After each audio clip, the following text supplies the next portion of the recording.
Hi, I'm Kristen from Upcycle My Stuff, and I just wanted to say hi to my new subscribers and introduce myself in case you don't know who I am. I started the blog, gonna say spring 2019. My second son was about 5 months old. I have this strange thing where I start a new business for every child I have. I've only got two, thankfully. And I'm not going to have another one because then I would have too many plates spinning.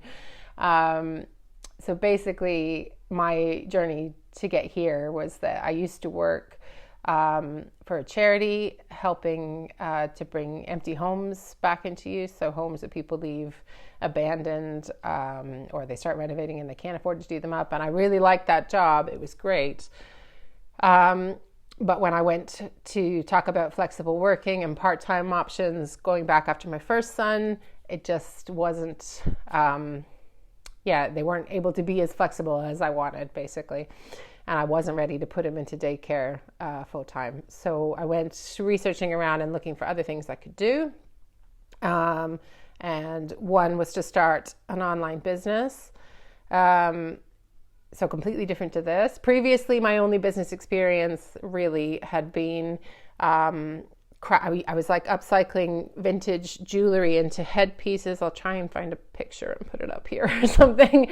So basically like old brooches, earrings, things like that were a bit broken. I would buy, secondhand from people and take them apart and then attach them and make these fancy headpieces. And I used to go to craft fairs and sell those. And I had a little website and sold them online. And it was doing pretty well, but that was like a side thing while I was also had my day job.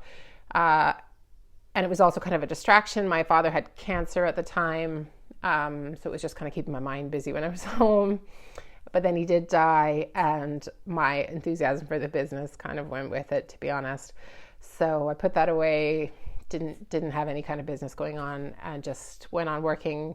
And then not too long after had my first son.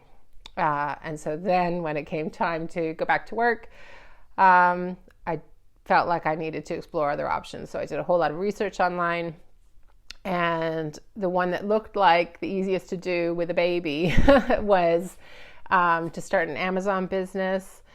So I took a course basically that taught me how to develop products, research products, and then find people who would make them for, like how to design them as well, and then how to find people who would make them for me. And then I would bring them over, brand them, and put all the packaging and stuff, and then sell them on Amazon. So that's my business, Nested Fox, and I sell baby gifts, which is, apart from the fact that me running a business like that is crazy, me selling baby gifts is a bit crazy because I was so scared of having kids in the first place. I was like the anti-baby person, and now I'm totally the other way.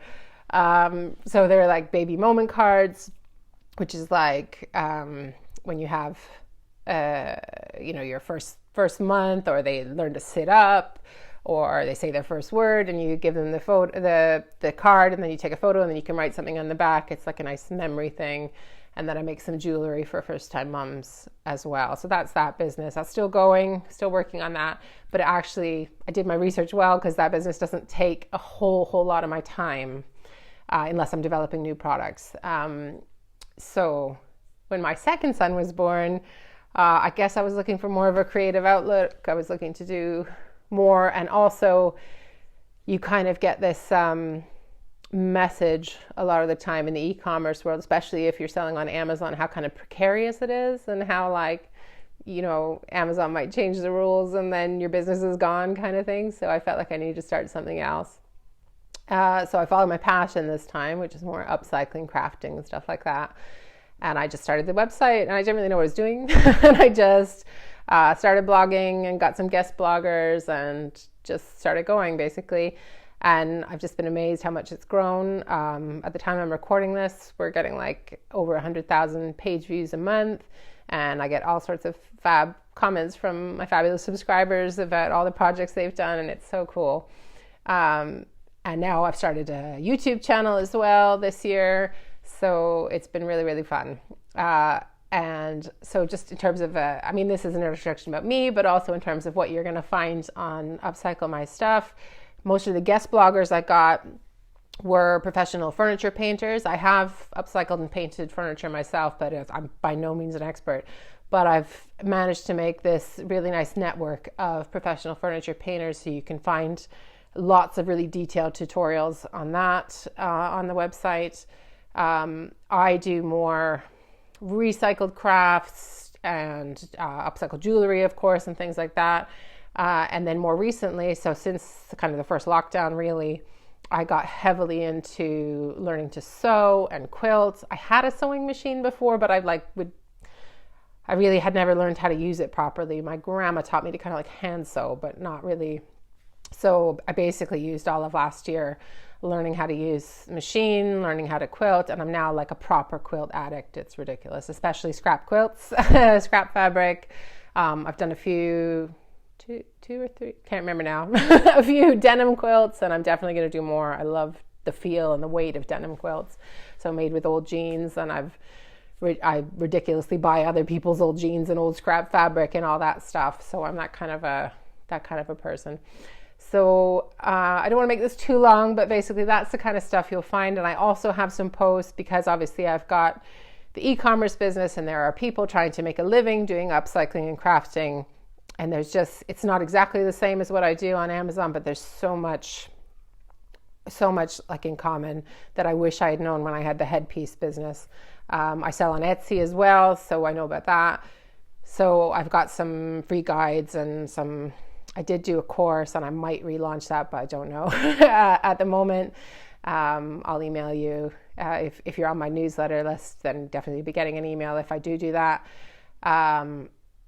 So that's basically what's on the website, and that's a bit about me. If you have any other questions, I'd be happy to answer. So do just pop me an email or drop a comment somewhere, one of my social channels, and I will totally get back to you. So thanks again so much for subscribing.